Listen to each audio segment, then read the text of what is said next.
Stitch estuvo a nada de quitarle el trono a Mickey Mouse como la cara de Disney, y la verdad es que a mí no me sorprende porque sin duda es uno de los personajes más icónicos y emblemáticos que jamás se han creado. Y no es solo porque sea adorable, divertido y tenga sus frases icónicas. Es porque, a pesar de tratarse de un experimento alienígena, es uno de los personajes más humanos y universales que se han creado nunca. Así que en este video vamos a hablar de eso, de cómo todos, en el fondo, somos como Stitch.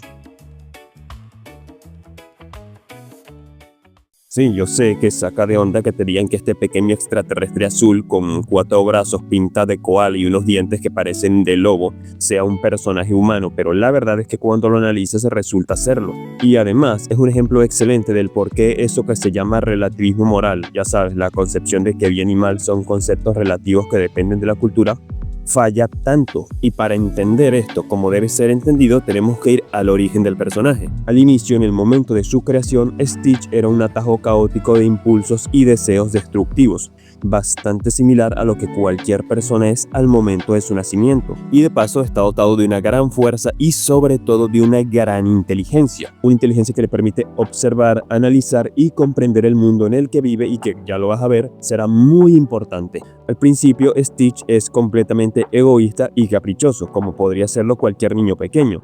En la nave, luego de ser sentenciado, monta un zafarrancho terrible, se escapa, llega a la Tierra y conoce a Lilo, un vínculo que a pesar de bonito comienza de una forma bastante particular. Lilo quería un perrito, un amigo que le ayudara a no sentirse tan sola. Y al ver a Stitch lo elige, también porque no había más opciones, los verdaderos perros estaban escondidos porque le tenían miedo a Stitch. Pero Stitch no es igual, Stitch no elige a Lilo por ese motivo. Cuando él se entera de que Jumba y Plickly lo están persiguiendo, él se pega a Lilo como una lapa y la usa como escudo. Y al principio él no quiere a Lilo, simplemente la soporta y, sabiendo que Jumba y Plickly lo están persiguiendo, pues se mantiene cerca de ella para que no lo atrapen. Algo muy interesante es que lo que lleva a Stitch a reprimir y contener sus impulsos violentos cuando está cerca de Lilo y Nani es la disuasión.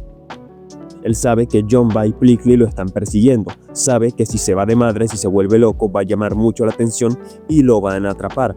Así que lo que tiene que hacer es contenerse, del mismo modo que un niño pequeño no necesariamente se contiene porque quiera ser bueno o porque tenga un impulso de portarse bien. Muchas veces es para que su papá no lo regañe o no le castigue. Y es que para un personaje como Stitch, todo lo que te suene a moral, a reglas, a autocontrol no tiene ningún sentido. O sea, ¿para qué lo va a hacer? ¿Por qué tendría que contenerse? Y de hecho, aunque Lilo intenta orientarlo y enseñarle a ser bueno, Stitch sigue haciendo lo que le da la gana. Una escena muy interesante es cuando Jumba, el creador de Stitch, nos dice que Lilo pierde su tiempo, que 626 no puede ignorar su programación destructiva, que está determinado. Aquí es donde entra en escena el concepto de el determinismo, un concepto filosófico que sostiene que todos los acontecimientos, incluidas las acciones humanas, están determinadas por una cadena de causas y efectos y que el futuro es, en principio, predecible. El determinismo se puede entender de muchísimas formas. Está el social, que dice que es nuestro entorno, nuestra cultura y la sociedad en que crecemos lo que nos moldea y nos determina. Está el lingüístico, que dice que lo hace es el lenguaje y las palabras que utilizamos o comprendemos. Y está el biológico, que es el que afirma que lo que nos determina son nuestra biología, nuestro cuerpo, hormonas, todo eso. Y esto es lo que Jumba dice de Stitch, que está determinado biológicamente, que él no puede luchar con su programación destructiva. Aquí podríamos pensar que Stitch va a convertirse en un ejemplo de cómo la crianza supera a la naturaleza, que Stitch se reformará porque aprende de su entorno, Lani, Lilo, etc., a ser bueno. Pero esto ni siquiera es lo que pasa. Lo que reforma a Stitch es su alma, eso que Platón hubiera definido como un yo permanente. Yo ya te había dicho que Stitch era muy inteligente. Bueno, esa va a ser la clave. Stitch es inteligente, es consciente de sí mismo y puede sentir. Y en ese momento en que Nani, harta de que Stitch lo rompa y lo destruya todo, intenta echarlo, Lilo se niega y le habla de la Ohana, la familia, diciéndole que Ohana significa familia y que tu familia nunca te abandona. Stitch escucha este concepto y llama su atención, pero no es que esto lo reforme, simplemente le genera curiosidad y ya. Y aunque reflexione en ello, la reflexión no es la que va a cambiar o a limpiar esos impulsos destructivos que él tiene. En la noche, luego de destruir todo lo que estaba a su alrededor, luego de saciar sus impulsos, Stitch conoce el dolor. conoce el vacío. Se enfrenta a la pregunta de, luego de saciar ese impulso, ¿qué es lo que queda? Stitch no tiene nada. De hecho, como Jumba lo decía, nunca le dio otro propósito y se pregunta qué se sentirá no tener nada, ni siquiera esos recuerdos que llegan a medianoche. Y dado que no tiene nada, ese vacío le duelen.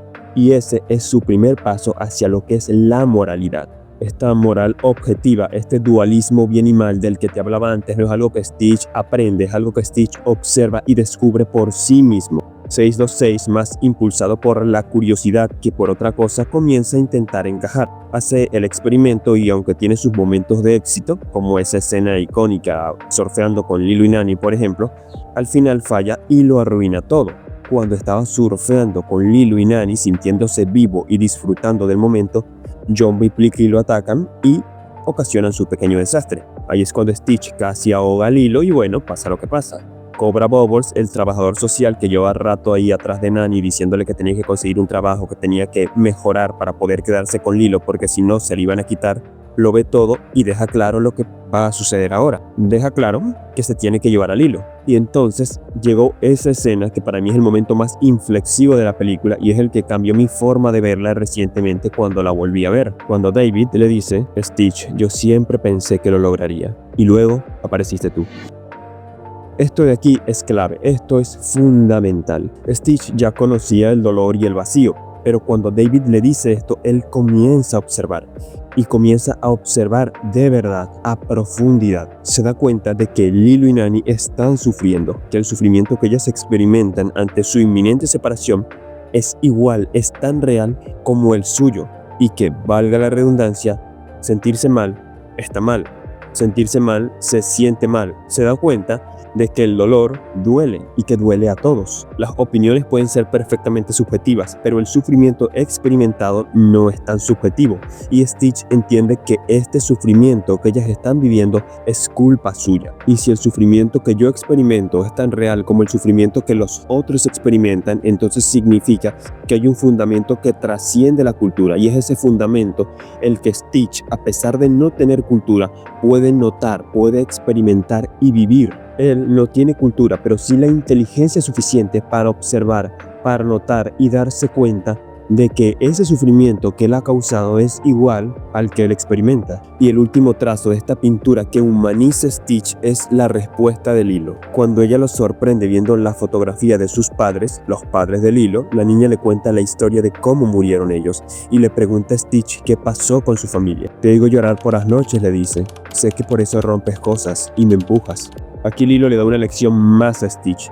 No lo ve como un perro caótico y dañado, sino que decide entender que el daño, el desastre que le ocasiona es porque sufre, porque siente dolor. Lo curioso es que Stitch no perdió a nadie. Lo suyo podría ser incluso peor. Él está vacío, nunca tuvo nada, siempre ha estado solo. Solamente conoce el dolor del vacío, de no tener nada. Él conoce su dolor y cuando lo reconocen otros, cuando entiende además que esa niña puede empatizar con el dolor que él siente, se da cuenta de que hizo un daño terrible. Lo que humaniza a Stitch no son su cultura ni su entorno, es el poder reconocer su dolor en el dolor de los demás y darse cuenta de que son prácticamente lo mismo. Por eso es que Stitch es un caso de redención magnífico de manual. Sus acciones casi destruyeron la vida completa de Nani y de Lilo, pero cuando él entiende lo que ha hecho, asume la responsabilidad y rescata a Lilo. Se enfrenta a Gantu, lo derrota, salva a la niña y al final no solo está dispuesto a ser arrestado y pagar por sus crímenes, sino que también adopta el nombre de Stitch. Deja de ser un número, deja de ser simplemente 626 y pasa a ser un individuo, una persona, a ser humano. Y por eso es que te digo que todos somos Stitch realmente, porque todos, el que está grabando y los que vean este video, comenzamos como seres caóticos, impulsivos y egoístas. Pero al igual que Stitch, acabamos descubriendo que somos mucho más que una máquina cárnica de saciar impulsos, que somos seres que sienten, que aman, que sufren, que experimentan la vida y que esa es la raíz de lo humano. Y por eso es que Stitch en toda su locura y su caos lo encarna mejor que prácticamente cualquier otro personaje de la ficción. Y así llegamos al final del video de hoy. Un placer hacerlo, espero que te haya gustado, te haya servido, te mando un abrazo y nos vemos en el próximo.